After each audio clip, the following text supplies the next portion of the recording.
옆 사람과 인사하시겠습니다. 잘 나오셨습니다.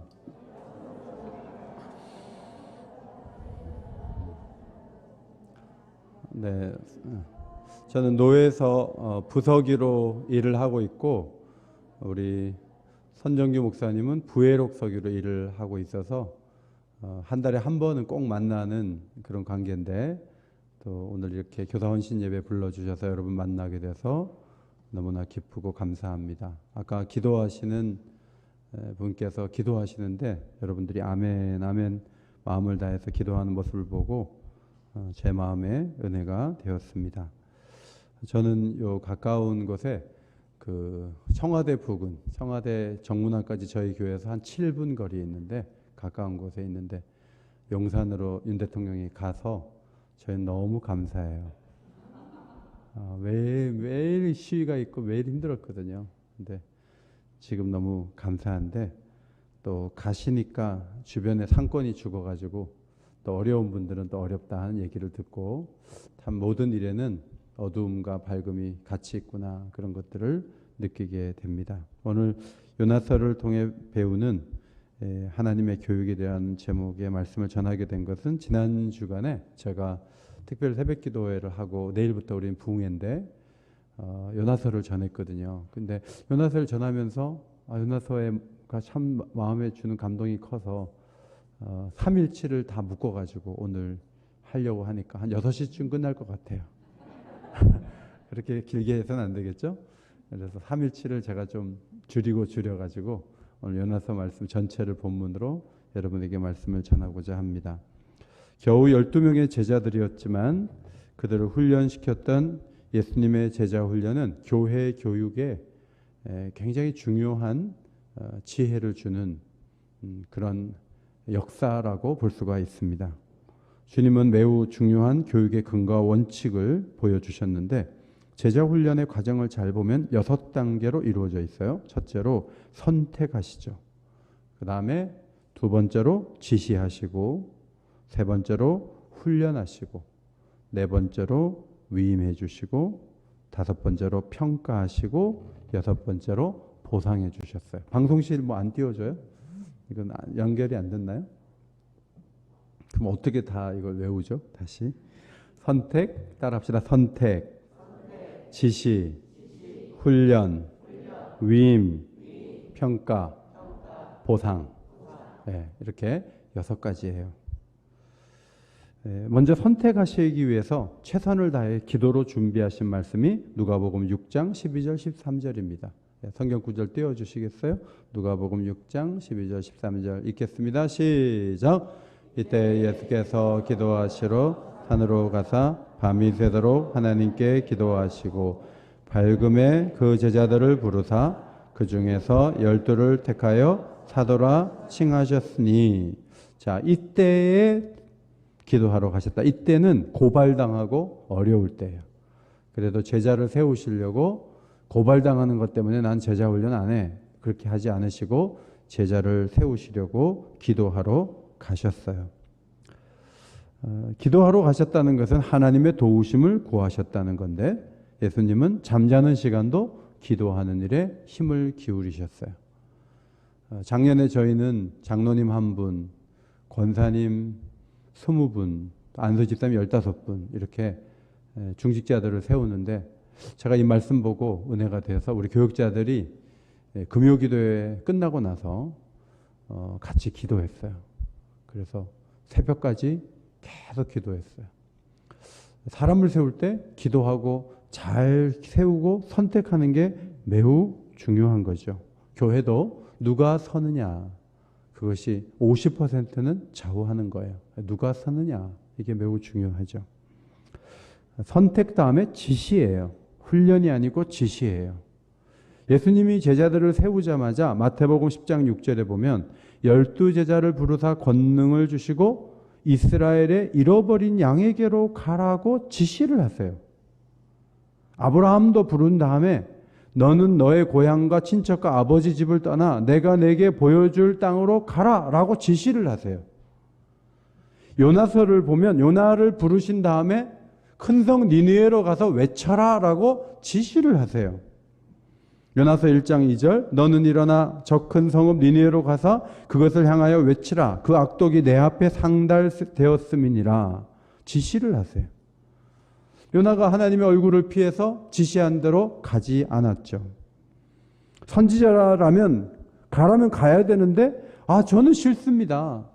그 나라가 그냥 하나님 손에 망해버렸으면 좋겠어요. 그냥 망하도록 두죠. 못하러 그런 나라에 가서 복음을 전합니까? 나는 안 갑니다 하고 다시스로 갔던 거죠. 자, 교회 현장을 보면 우리가 애들을 선택하지도 못하죠. 부모님이 예수 믿는 아이들이 오고요. 또 친구의 도움을 받아서 이 자리에 오고 이런 아이 저런 아이 이런 학생 저런 학생이 여기에 모여요. 그러면 우리가 그 아이들에게 뭘 하죠? 하나님 말씀을 가르쳐요. 그런데 그 말씀은 대부분 지시하는 거예요. 십계명을 가르쳐요. 기도는 이렇게 해. 우린 이런 걸 믿어. 사도신경을 기억해야 돼. 주일이면 와야 돼. 헌금을 해야 돼. 전도도 해야 돼. 성경을 읽어야 돼. 이게 다 지시예요, 사실은. 근데 이게 아이들의 마음에 그렇게 썩 와닿지 않죠. 요나가 지시하는 땅으로 가지 않은 것도 있지만 우리도 교육 현장에서 애들이 본능적으로 하나님 원하시는 것을 원하는 대로 따라주느냐 하면 그 아이들의 본능은 그냥 재밌게 놀고 세상적으로 롯데월드 한 바퀴 돌고 오고 그런 거 좋아하지, 하나님 말씀대로 살려고 할 때 애들이 그냥 영아부 때 유치부 때는 잘 따라올지 모르지만 머리가 좀 크면 애들이 안 따르기 시작하고 어떤 애들은 교회가 말하는 게 싫어서 교회 안 나온 애들도 있어요. 그것이 우리의 현실이에요. 루터는 로마서 주석에서 할 수만 있으면 율법이 요구하는 것들의 정반대로 가려는 의지가 사람들에게 있다고 했습니다. 율법을 성취하는 쪽으로 가지만 두려워서 율법을 성취하고 따르려고 했지, 대부분은 마음이 옳은 것이 좋고 하나님이 좋아서 율법을 따라 사는 것이 아니에요. 그래서 서기관과 바리새인들의 의의는 굉장히 표면적인 것이고 약한 것이죠. 중요한 것은 이것이 법이고 이렇게 살아가면 너무 좋다라고 얘기를 해도 아이들이 요나와 같이 움직일 때가 적지 않아요. 요나는 어떻게 됐죠? 자기 마음대로 갔는데 하나님이 가만히 두지 않았어요. 그냥 풍랑이는 바다 위에서 제비 뽑혀가지고 자기가 그냥 자기 입으로 저를 던지세요. 제가 책임져야 됩니다. 이 문제는 저한테 있습니다 하고 던지라 그래요. 처음에 배에 있는 사람들이 던지려고 안 했죠. 그런데 풍랑이 계속되니까 던져야 될 것 같아요. 던졌더니 풍랑이 잔잔해졌어요. 저 사람 때문에 그랬구나 하고 일이 지나가는 거죠. 하나님은 요나를 포기하고 네가 다시스로 가? 그러면 내가 다른 선지자 불러갖고 내가 원하는 일 못할 것 같아? 너는 그럼 가. 난 너 안 쓰면 돼. 하나님이 포기하지 않으시고 풍랑이는 바다에서 물고기 뱃속에 집어넣어서라도 자기가 원하는 자리에 요나를 세운 것을 우리는 보게 됩니다. 속썩이는 백성들을 다 죽이겠다고 말씀도 하셨지만 모세를 통해서 또 다른 민족을 만드시기보다는 출애굽했던 그 백성들을 불러서 자신이 원하는 역사를 써내려 가신 출애굽의 역사를 우리는 보게 됩니다. 요나는 풍랑이는 바다 위에서 제비 뽑혀서 던져졌고 물고기 뱃속에 들어가서 기도하기 시작했어요.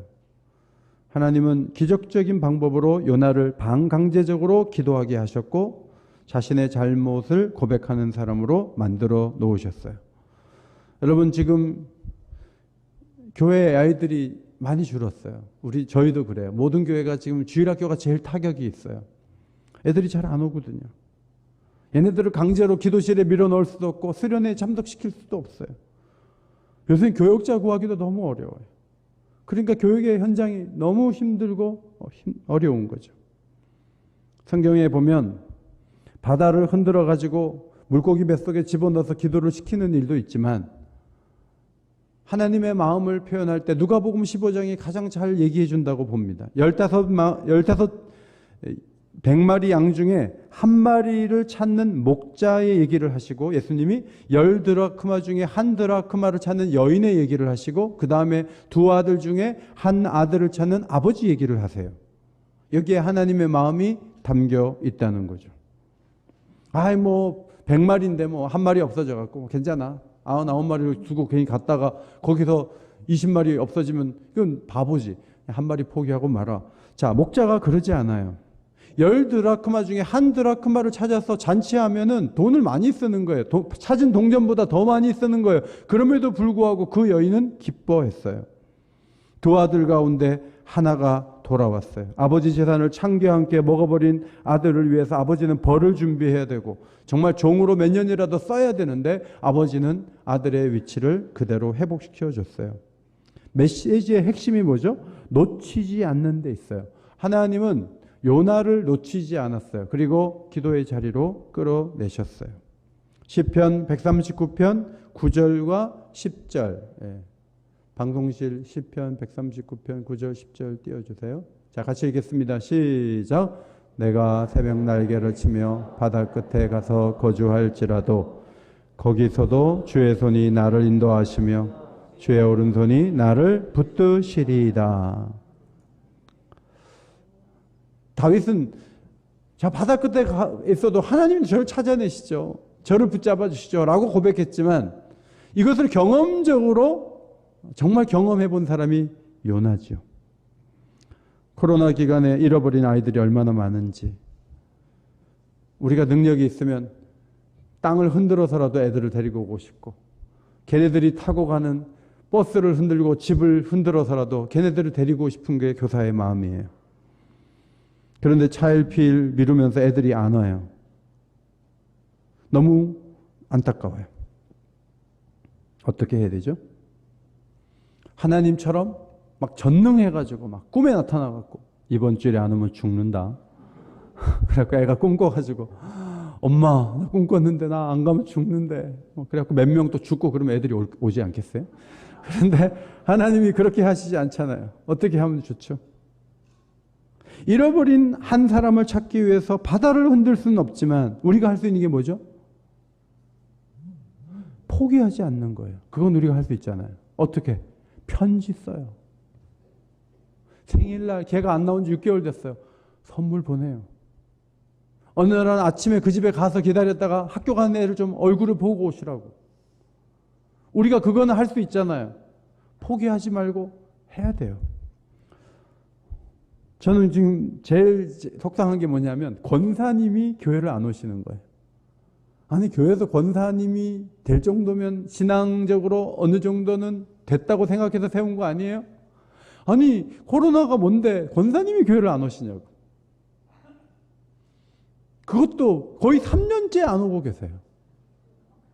너무 속상하잖아요. 권사님인데 평신도도 아니고 권사님이 안 나오면 어떡해. 그런 권사님이 아마 제가 생각하기에 서울 시내만 해도 수천 명이 될 거예요. 아니 권사님이 어떻게 안 나오세요? 작년 6월 30일 날 그분이 생일이라고 카톡에 떴어요. 그래갖고 제가 얼마 안 되지만 스타벅스 쿠폰을 보내드렸어요. 여러분 의외로 스타벅스 쿠폰이 가면 답이 옵니다. 아 목사님 뭐 이렇게까지 권사님 빨리 뵙기를 원해요. 야 스타벅스 하나 하고 그 다음 주에 나오면 좋겠죠. 안 와요. 그러다가 교회 앞에서 만났어요. 교회 앞에서 권사님 잠깐 올라갑시다. 목양실에서 얘기 좀 합시다. 왜 안 나오신지 얘기 좀 합시다 하고 올라갔더니 그분 나름대로의 마음에 아픈 일이 있더라고요. 아 그러셨군요. 저는 처음 듣는 얘기인데 그런 소문이 퍼졌군요. 정말 마음이 아프셨겠어요. 그래도 마음을 추스리고 나오세요. 그게 8월 달이에요. 그리고 4개월이 지나서 2023년이 됐어요. 1월이 됐어요. 계속 안 나오세요. 제 마음에 그래도 언젠가 오시겠지. 근데 여러분 지난 주일날 오늘 말고 지난 주일날 정말 3년 만에 그 권사님이 오셨어요. 그래서 제가 너무 반가워가지고 어떻게 이렇게 오셨어요. 그 권사 모임 중에 어떤 분이 이분에게 계속 전화했어요. 그리고 이렇게 얘기했어요. 서먹해서 가기 힘들면 내가 집 앞에 갈게. 같이 가자. 그런데 계속 그랬는데 얘기가 없다가 전화가 왔대요. 권사님 오늘 우리 집에 좀 오라고. 그래서 지난 주일날 오셨어요. 오늘 오셨어요. 너무 기뻐요. 바다를 내가 흔든 건 아니지만요. 찾아왔잖아요. 오늘 교사들에게 어떤 영성이 필요하죠? 그냥 포기하지 마세요. 학교 앞에 좀 가서 기다리세요. 걔네가 끝나는 학원 그 앞에 좀 기다리세요. 돈을 좀 뒀다 뭐합니까? 그냥 좋은 거 좀 사가지고 기다리세요. 기다렸다가 그냥 주고 오세요. 그리고 계속 감동을 주세요. 어느 날 집 앞에 가는 거예요. 그러면 우리가 바다를 흔들 수는 없지만 주님이 요나를 이끌어내신 것처럼 우리도 교육의 현장에 그 아이들을 다시 찾아올 수 있는 날이 오게 될 줄 믿습니다. 가능해요. 불가능하지 않아요. 다시 한번 선택, 지시, 훈련, 위임, 평가, 보상인데 오늘 훈련까지만 해요. 자, 지시하는데 딴 데로 갔어요. 그래서 하나님께서 바다를 흔든 다음에 훈련을 시키기 시작해요. 첫 번째 훈련은 기도 훈련이에요. 따라합시다. 기도 훈련. 기도 훈련을 시키는 거예요. 하나님은요, 잘 포기를 안 하시는 분이에요.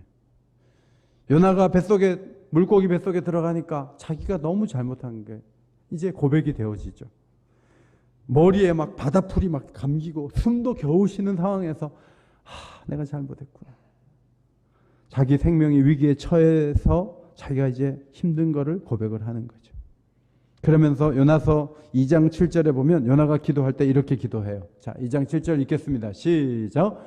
내 영혼이 내 속에서 피곤할 때 내가 여호와를 생각하였더니 내 기도가 주께 이르렀사오며 주의 성전에 미쳤나이다. 여기 내 속에서 피곤하다 그랬잖아요. 피곤하다라는 히브리 말은 수위를 입는다는 뜻이에요. 실패했다는 의미예요. 자신이 죽음 직전에 갔을 때에 여호와를 생각했다는 이 히브리어 단어는 자카르라는 기억한다는 뜻이에요. 여러분, 죄 많은 인생은요, 어려움이 없으면 하나님을 잘 기억 못해요. 은혜를 잘 기억 못해요. 그런데 어려운 자리에 가니까 하나님께서 자신을 불러주시고 선지자로 삼아주시고 사명을 주시고 하나님이 사랑해 주셨던 기억이 소위를 잊고 나서 죽기 직전에 기억이 나는 거예요. 이것이 기도의 자리에서의 위대함이에요. 하나님을 떠났다가 어려운 환경으로 인해 제자리에 돌아오는 것은 쉬운 일은 아니에요. 어쩌면 우리는 그들이 최우수단으로서의 기도의 자리에 앉지 않도록 교육의 자리에서 기도할 수 있도록 우리는 이끌 수 있는 책임을 갖고 있어요. 우리가 만약에 그들로 하여금 기도할 수 있도록 도와주지 못하면 그들은 인생을 막 방황하다가 사고를 만나거나 건강을 잃거나 관계가 깨지거나 가정에 어려움이 온 다음에 그제서야 하나님 앞에 돌아올 텐데 만신창이가 될 거예요. 하나님은 택한 자를 포기하지 않으세요. 자신이 원하는 일을 반드시 시키는 분이에요. 그런데 우리가 교회 학교에서 기도를 가르쳐주고 그들이 진정으로 자신의 초라함을 기도할 수 있는 사람으로 하나님 앞에 드려지면 그 사람의 인생은 하나님 앞에 놀랍게 쓰임을 받을 수가 있어요. 그러나 그 아이들이 제대로 기도해야 될 때 기도하지 않고 요나처럼 다시스로 가갖고 집을 짓고 산다고 합시다. 그 인생이 절대로 평강할 수 없고 온전할 수 없다는 것이 성경의 가르침이에요. 그러므로 우리가 물고기 뱃속에 처박히기 전에 애들에게 기도를 가르치고 은혜로 사는 법을 가르치는 것은 너무너무 중요한 거예요. 시편 63편 2절에 내가 주의 권능과 영광을 보기 위하여 이와 같이 성소에서 주를 바라보았나이다. 더 좋은 분위기에서 사랑을 나누고 교제를 하고 하면 좋을 텐데 어려움이 오니까 그때 하나님을 찾는데 다윗은 유대의 광야에 있으면서 와, 하나님이 여기에 계시는구나. 그것을 깨닫고 유대 광야 거기를 성소라고 표현을 했어요. 2장 8절 거짓되고 헛된 것을 숭상하는 모든 자는 자기에게 베푸신 은혜를 버렸다는 것을 요나는 고백해요. 거짓되고 헛된 것을 숭상하는 자가 누구예요? 자기예요. 거짓되고 헛된 것을 숭상하는 자가 누구예요? 배에 타가지고 어려움이 오면 신을 찾다가 풍랑이 잔잔해지면 자기 집으로 돌아가서 창조하신 하나님 앞에 아무런 경배도 드리지 않고 우상 숭배를 하는 사람, 그 사람들이 은혜를 저버린 사람들이에요. 여러분, 이 세상은 은혜를 저버린 사람 천지예요. 신자는 신자대로 사명을 피하면서 은혜를 저버리고 불신자는 불신자대로 우상을 섬기며 그릇된 길을 걸어가면서 은혜를 저버리고 처음에는 내 의도대로 안 되는 게 너무나 중요해서 다시스로 갔어요. 그런데 물고기 뱃속에서 기도하다 보니까 하나님이 마음을 아픈 상황이시구나, 하나님을 마음 아프게 했구나, 이것을 요나가 깨닫는 거죠. 우리 교육을 받는 아이들로 하여금 하나님의 심정을 깨달을 수 있는 기도의 자리에 세울 수 있다면 얼마나 좋을까요? 9절에 나는 감사하는 목소리로 주께 제사를 드리며 나의 서원을 주께 갚겠나이다. 구원은 여호와께 속하였나이다. 물고기 뱃속에서 재물이 어디 있어요? 그런데 거기서 마음을 바꿔서 감사하기만 해도 하나님이 그 제사를 받으실 분이시다. 하나님이 우리가 가진 주일 헌금 받아가지고 하나님이 생활하시는 게 아니에요. 우리가 재산을 바쳐갖고 하나님의 삶의 보탬이 되는 게 아니에요. 진정한 하나님께서 기뻐하시는 제사가 뭐예요? 하나님을 기뻐하고 하나님을 즐거워하고 하나님을 노래하고 오늘 교사들처럼 힘있게 하나님을 찬송하고 그런 사람으로 뼛속 깊이 바뀌어지고 그래서 그들이 노래할 때 하나님을 기뻐하시는 거죠. 많이 모이는 것도 중요하지만 교육의 현장에서 아이들이 세상 노래를 부르지 아니하고 마음을 다해서 하나님께서 나를 구원하셨습니다, 예수 그리스도의 구속을 믿습니다, 성령을 부어주신 하나님을 찬송합니다, 주의 나라를 위해서 애쓰겠습니다 하고 고백만 해도 그것이 하나님 받으실 만한 가장 값진 선물이 될 줄 믿습니다. 그것이 하나님 주신 축복이에요. 시편 69편 30절 31절을 앞에 보시고 읽겠습니다. 시작. 내가 노래로 하나님의 이름을 찬송하며 감사함으로 하나님을 위대하시다 하리니 이것이 소 곧 뿔과 굽이 있는 황소를 드림보다 여호와를 더 기쁘시게 하는 것이 될 것이라. 황소가 한 마리에 700만 원이라고 합시다. 여러분이 마음을 다해 찬송하면 700만 원씩 드리는 것보다 더 큰 예물이 되는 거예요. 오늘 우리가 크게 찬송하죠. 하늘에서는 하나님은 오늘 황소 1000마리 받으시는 거예요.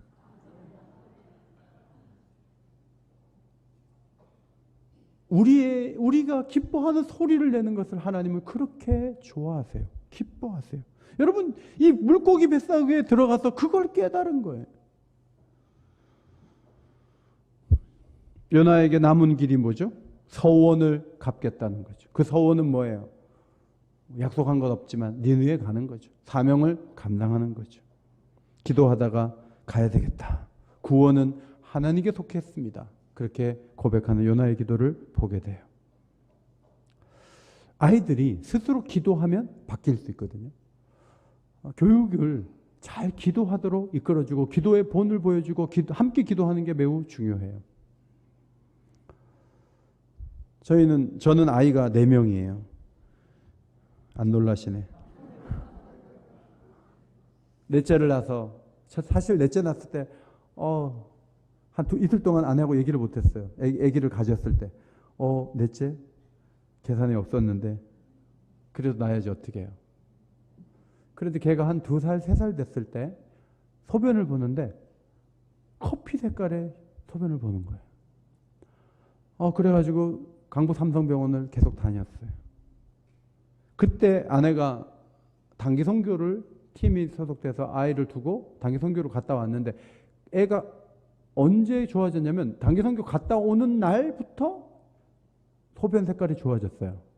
그래서 우리는 얘가 선교사로 가야 되나? 이제 그런 생각을 했어요. 그런데 얘가 고등부 수련회, 연합 수련회 가가지고 큰 은혜를 받았어요. 너무나 하나님께서 분명하게 얘를 불러주시고 내가 선교사가 돼야 되겠다 하고 지가 와서 얘기하는데 우리도 너무 좋은 은혜를 받았다. 우리가 격려해 줬어요. 그런데 이 아이가 헬스장을 서서히 다니면서 몸을 만드는데 사진을 인스타에다 올렸는데 우리 집에 뭐가 자꾸 와요.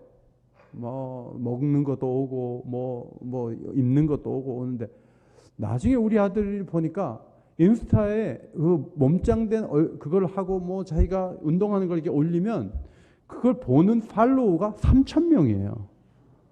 그러니까 얘가 몸이 막 굉장히 좋고요.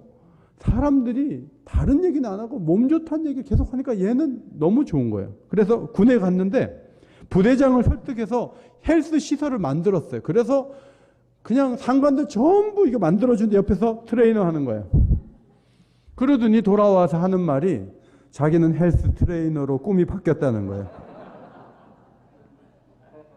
나중에 보니까 인스타에 팔로워가 3,000명이고 얘가 계산하는 것은 자기가 적어도 한 달에 500원 벌면서 하고 선교는 돈을 벌어서 나중에 하겠다는 거예요. 그래서 은퇴할 때쯤 돼서 선교하겠다. 그래서 우리가 하나님은 젊음을 원하시거든. 나중에 그렇게 은퇴한 다음에 가는 거 아니거든. 우리가 그런데 얘가 뭐 안 바뀌어요. 그리고 얘는 계속 그 길을 가요. 그래서 엄마가 이렇게 얘기했어요. 야, 기도하고 꿈을 발견하고 비전을 받았는데 새벽 기도 한 주라도 가서 하나님이 확정시켜주면 그런 뜻을 바꾸든지, 기도하고 받은 꿈을 어떻게 기도도 안 하고 그렇게 속으로 정하냐고. 한번 기도하면 안 될까? 그랬어요. 그랬더니 엄마 말대로 한 주 기도하겠대. 새벽 기도 오겠대. 얘 마음속엔 뭐 가나 안 가나 뭐 자기 꿈은 안 바뀐다고 생각한 거예요. 그리고 이제 기도의 자리에 왔어요. 새벽에 첫날 월요일 날 딱 왔는데 하나님이요 너무나 강력하게 너 선교사 가야 돼. 헬스 트레이너 안 돼. 하나님이 너무나 분명하게 말씀해 주시는 거예요. 그래갖고 얘가 막 첫날 갔다 와갖고 자기는 상상도 못했는데 기도하는데 마음을 이쪽에서 이쪽으로 딱 옮겨주셨대요. 자기가 선교사 되겠대요. 그러더니 공부를 열심히 하더라고요. 그리고 지금은 목회학 석사과정 들어가서 결혼도 하는데 딱 보니까 자매가 새벽기도 다니는 자매예요. 아버지 뭐 하시냐? 목사님이십니다. 잘 됐다. 그래갖고 올해 1월 7일 날 결혼하고 공부하러 갔어요. 그래서 제가 보면서 야, 부모가 아무리 말을 해도 안 듣더니 어떻게 그 새벽에 거기 와가지고 기도하는데 그렇게 하루아침에 바뀌냐고요. 목표가 생기고 초점이 생기고 가야 될 길이 확인되고, 기도하는 것이 이 놀라운 하나님의 특권이고 하나님 주신 축복이구나. 그걸 다시 깨달았어요. 교육의 현장에 기도시키는 게 중요해요. 수련회 하는 초점도 말씀에도 있지만 기도하는 건 너무너무 중요해요. 이제 3장으로 갑니다. 전능자의 의지가 반영되죠.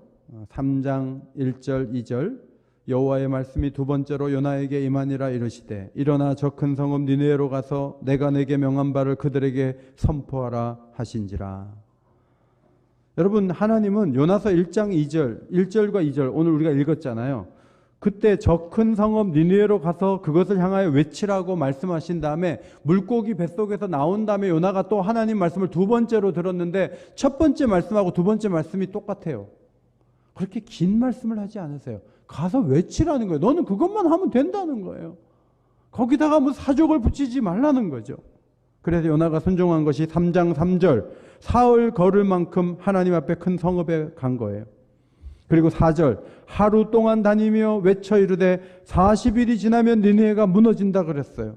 5절 니느웨 사람들이 하나님을 믿고 금식을 선포하고 굵은 베옷을 입은지라. 사흘 다녀야 되는데 하루 만에 사람들이 변화되고 그 변화되는 백성들의 모습을 보고 왕도 베옷을 입고 동물들, 가축들도 금식을 시키면서 온 도시가 회개하는 운동이 일어났어요. 하나님 말씀을 전한 건 4절 1절인데 니느웨 사람들의 반응은 5절부터 8절까지 굉장히 기대 이상의 수확이 있었다 하는 거죠. 누가복음 11장 32절 말씀. 자, 같이 한번 읽을까요? 시작. 심판대 니느웨 사람들이 일어나 이 세대 사람을 정죄하리니 이는 그들이 요나의 전도를 듣고 회개하였음이거니와 요나보다 더 큰 이가 여기 있느니라. 예수님은 요나보다 더 크셔요. 그런데 요나는 니느웨에 가서 말씀을 전했을 때 사람들이 회개했어요. 그런데 요나보다 더 크신 하나님의 아들이 와서 복음을 전하고 말씀을 전하는데 사람들이 끄떡도 하지 않아요. 그러면 요나보다 크신 분이 왜 이렇게 맥을 못 치지? 요나보다 더 크신데 왜 열매가 없지? 우리는 그렇게 볼 수 있지만 예수님은 제자들을 보내서 놀라운 일을 행하세요.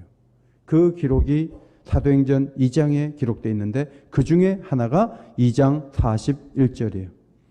그 말을 받은 사람들이 세례를 받음에 이날에 신도의 수가 몇 명이요? 3천이나 더하더라. 이 말을 하매 말씀을 전했을 때 허다한 제사장의 무리도 주님께 굴복해서 나오는 역사가 있게 됐어요. 하나님은 그냥 말씀을 주신 거예요. 베드로가 논리적이고 베드로가 말을 잘하고 웅변하곤 다는 게 아니에요. 베드로에게 주신 말씀을 그대로 성령 안에서 전달했을 때 세례를 받는 사람이 3천이나 되는 놀라운 역사를 우리 주님이 일으키신 거예요. 우리 교사들이 마음속에 간직해야 될 것이 있어요. 그게 뭐냐면 말씀의 능력이에요. 말씀은 사람을 바꾸어 놓을 수 있는 힘이 있습니다. 말씀은 사람을 새롭게 만들 수 있는 능력이 있습니다. 말씀에 기대를 걸어야 돼요. 저희도 겨울 캠프 하면 꼭 하루는 롯데월드 갔다 와요. 저는 그것 좀 안 가면 좋겠어요. 그거야 부모가 데리고 다닐 자리지. 교회에서 롯데월드 애들 좋아하는 거 풀어주는 거 좋지만 교회가 승부를 걸어야 될 게 뭐예요? 애들에게 말씀을 가르쳐서 하나님의 말씀이 살아있는 것을 애들이 느끼고 어릴 때 주님을 제대로 만날 수 있도록 교사들이 의식을 가지고 움직여야 되는데 애들이 먹을 거, 애들이 즐기는 거 거기에다가 비율을 맞춰가지고 교회 교육을 끌어가는 경우가 너무 많아요. 그럴 필요 없어요. 그거는 아버지 엄마가 하면 돼요. 우리가 할 것은 말씀의 승부를 거는 거예요. 두 번째는 뭐예요? 훈련의 두 번째, 말씀의 능력이 있음을 경험시키는 거예요. 그것이 우리가 할 일이에요. 자꾸 자식 얘기를 해서 죄송해요. 이번엔 장남 얘기를 좀 할게요. 우리 큰아들은 군대에서 이제 전역을 하는 날 여자친구가 그만 만나자 이렇게 SNS로 페이스북에 딱 떴어요. 우리 아들이 좌절하더라고요. 여자친구에게 통보를 받고. 얘가 한 2년 이상 사귄 것 같은데 그렇게 이제 헤어졌어요. 제 아내하고 기도하다가 제 아내가 하와이 DTS 훈련이 있어요. 거기 보냈어요. 그래서 얘가 말씀을 듣다가 말씀이 가슴에 꽂혔어요. 이 아이 말로는 일주일 동안 회개했대요. 일주일 동안 회개하면서 내가 회개하는 게 이렇게 힘든 줄 알았으면 내가 더 올바르게 바르게 살아올 걸. 내가 하나님 앞에서 너무 잘못했다 하면서 막 회개했대요. 그리고 3개월은 터키 가서 사역을 하면서 터키에서 무슬림에게 복음을 전해서 그 감동받은 무슬림이 안경사였는데 선글라스를 하나 받아가지고 저한테 선물로 가지고 왔어요. 제가 그때 너무 놀라가지고 너 미쳤니? 무슬림에게 그랬다가 죽을 수도 있는데 터키는 괜찮아요. 터키는 타락한 무슬림들이라 괜찮아요. 얘는 뭐 그렇게 나오는데 저는 그게 너무 놀라웠어요. 그런데 얘가 선교지에서 비전을 받고 말씀에 딱 붙들려 와갖고 시간만 나면 공원에 전도하러 나가요. 전도하러 가는데 청년부가 30명 모였는데요. 얘가 밖에 나가고 10명을 전도해 왔어요. 얘가 파리바게뜨에서 알바를 하는데 거기 있는 애들을 데리고 와서 지금 전도한 애 중에 하나는 우리 청년부 팀장이에요. 와가지고 세례받고 일꾼이 되는 거예요. 전도를 그렇게 하는 거예요. 졸업식이어서 아세아연합 신학대학을 다녔어요. 거기 갔는데 앞에 나가는데 우리 아들이 그 과에서 수석을 해가지고 1등 상을 받으러 나가는 거예요. 죽으라고 공부를 하는 거예요. 그러더니 얘가 졸업을 한 다음에 2년 동안 교회 사역을 하다가 다른 교회 사역을 하다가 저한테 아빠 저 유학 가야 되겠어요. 나는 너를 뒤를 댈 돈도 없고 나는 글쎄다 안 그러면 좋겠는데 꼭 유학을 가야 되냐? 여기서 그냥 공부하면 좋겠는데 저는 그렇게 얘기했어요. 아닙니다 아빠. 저는 하나님께서 그렇게 마음 주세요. 막 공부하더니 토플 점수 받아갖고 지가 가가지고 저한테 돈 달라고 안 해요. 가가지고 막 저녁에 도나스도 하고 그 다음에 식당도 하고 막 움직이면서 돈을 벌면서 그렇게 학교를 다녀요. 지금은 아프가니스탄에서 온 난민하고 미얀마에서 온 난민들 그 난민들을 돌아보는 어떤 단체의 디렉터가 됐어요. 교회 일하고 공부하고 입술이 터져갖고 다니면서도 사명을 가지고 앞으로 막 나가는 거예요. 얘를 제가 그렇게 한 거 아니에요. 우리 집에서 가정예배 때 불 받은 거 아니에요. 얘가 하나님 말씀에 꽂히니까 애가 초점이 달라진 거예요. 여러분, 말씀이 들어가면 사람이 바뀌어요. 말씀은 능력이 있습니다. 말씀은 사람을 바꿉니다. 교사들이 크게 아멘할 때까지. 말씀은 사람을 바꿉니다. 말씀은 능력이 있습니다. 말씀은 그 누구든지 바꿀 수 있는 하나님의 능력입니다. 이 말씀을 사랑하고 이 말씀을 심어주는 일에 우리가 힘을 기울여야죠. 이제 4장입니다. 세 번째 훈련은 사랑으로 채우시는 거예요. 3장으로 하나님 목표한 바를 다 이뤘죠. 해피엔딩으로 끝나도 돼요. 4장이 필요 없어요. 110% 아니 300% 성과가 있었으니까 요나에게 성과급을 주시면 돼요. 그런데 4장이 또 있잖아요. 4장은 놀라운 말씀이 기록되어 있어요. 요나가 니느웨 사람들이 막 회개하고 하나님이 재앙을 내리지 않기로 하자 요나가 화를 내요. 불쾌하고 얼굴이 달아올라요. 그리고 기도해요. 내가 고국에 있을 때 이러하겠다고 말씀하지 아니하였나이까? 그래서 내가 다시스로 도망한 거예요. 하나님 원하건대 이제 내 생명을 거두어 가세요. 사는 것이 죽는 것보다 좋아요. 이렇게 기도하는 거예요. 여러분, 탕자의 비유를 보면 아들이 돌아오잖아요. 그런데 큰아들이 잔치했다는 얘기를 듣고 밖에서 안 들어오면서 화가 나가지고 큰아들이 막 나한테는 염소 새끼 하나도 잡아준 적이 없는데 송아지를 잡아 창기와 함께 아버지 재단을 먹어버린 그 둘째를 위해서 아버지가 그래? 아버지가 무슨 그런 아버지가 있냐? 이러면서 버티는 거예요. 그러면 아버지의 마음은 둘째가 돌아와서 기쁘지만 장자가 집에 안 들어오면 아버지 마음이 얼마나 아프겠어요. 니느웨 사람들이 다 회개하고 하나님 앞에 돌아왔어요. 그런데 요나가 옆에서 나 죽여달라고요. 나 사는 것보다 죽는 게 나아요. 이러고 있으면 하나님이 행복하시겠어요? 하나님이 얼마나 마음이 아프셨을까요? 하나님 앞에 저 죽는 게 나아요. 근데 하나님이 너 왜 성내냐? 그랬어요. 하나님이 좀 세게 말씀을 안 하시니까 요나는 내 말이 좀 통했나 보다 하고 성읍 동쪽으로 가서 성이 망하는 걸 보려고 딱 내려보고 있었어요. 그때 하나님께서 6절에 박넝쿨을 예비하사 그 박넝쿨이 요나를 이렇게 가리게 한 거예요. 요나는 정말 싼 표를 끊고 어떤 경기장의 관중석에 앉아 있는 것 같은데 하나님이 요나의 환경을 특석으로 만들어 주시는 거예요. 그러면 이제 본격적으로 니느웨가 불이 떨어지고 내가 볼 걸 보는데 하나님께서 이렇게 박넝쿨을 가지고 햇볕이 쬐지 않도록 그렇게 도와주시는구나 하고 요나가 너무 기분이 좋았어요. 7절에 보니까 벌레를 예비해서 박넝쿨을 갉아먹게 하시는 거예요. 새벽에 벌레가 나타나서 그냥 그 박넝쿨이 다 없어져요. 해가 뜰 때 뜨거운 동풍이 불어요. 요나의 머리에 그 중동의 뜨거운 태양이 장렬하니까 죽을 지경이에요. 요나가 또 기도합니다. 사는 것보다 죽는 것이 나으니이다. 어제는 너무 행복하게 좋았어요. 어제는 너무 기뻤어요. 오늘은 죽을 지경이에요.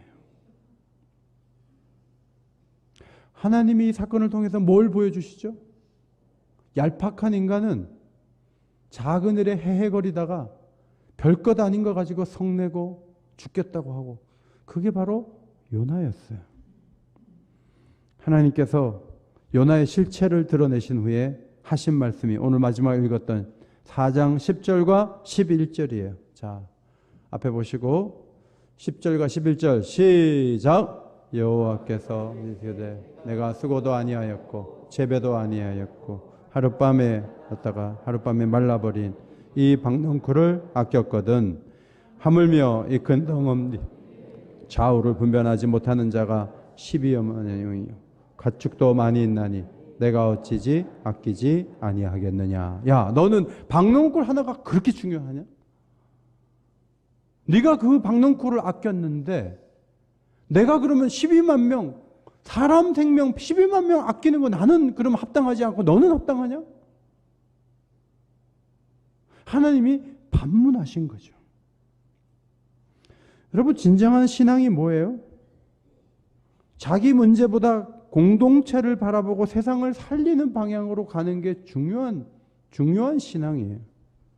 우리가 교육을 하는데 얘네들이 핸드폰 하나 사가지고 헤헤거리다가 다음날 별것 아닌 거 가지고 집을 가출하고 그런 사람들이 아니라 하나님의 구원으로 인해서 성적이 좀 떨어져도 병원에 좀 입원을 해도 관계에 아픔이 있어도 하나님으로 인해서 만족하며 감사하며 아버지의 마음을 가지고 사는 사람이 되는 게 교회 교육의 목표예요.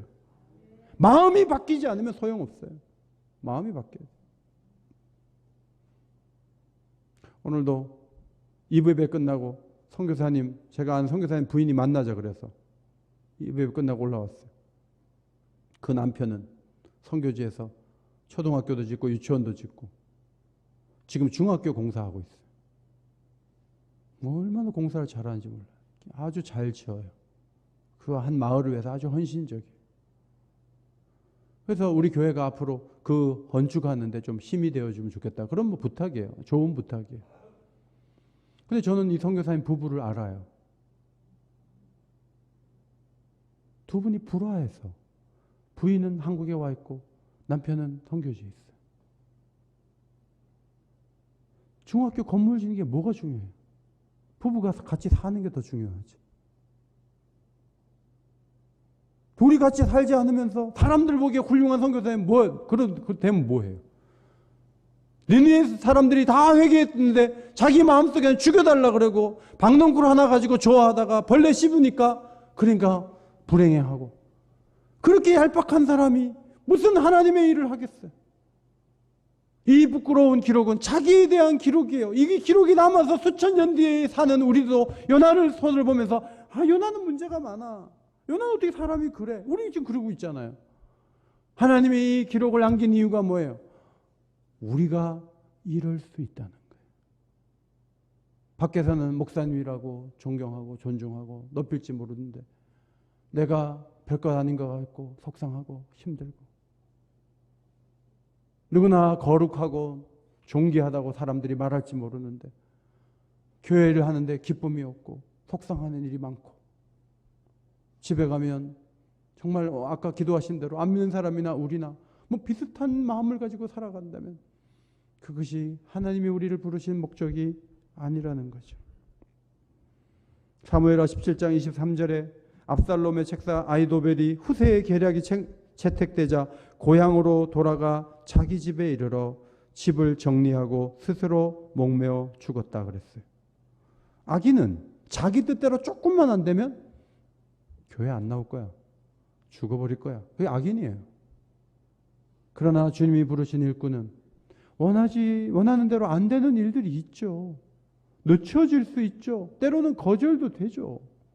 그러나 모든 주권은 요나가 물고기 뱃속에서 고백한 것처럼 모든 주권은 하나님께 있다는 것을 고백해야 되는 거예요. 그것을 배우는 것이 가정이고 그것을 눈으로 볼 수 있는 것이 교회예요. 교회 교육은 그것을 목표로 하는 거예요. 저는 성천교회 교육의 현장에 내면이 아름답고 예수님을 닮은 많은 제자들이 세워지기를 주의 이름으로 축원합니다.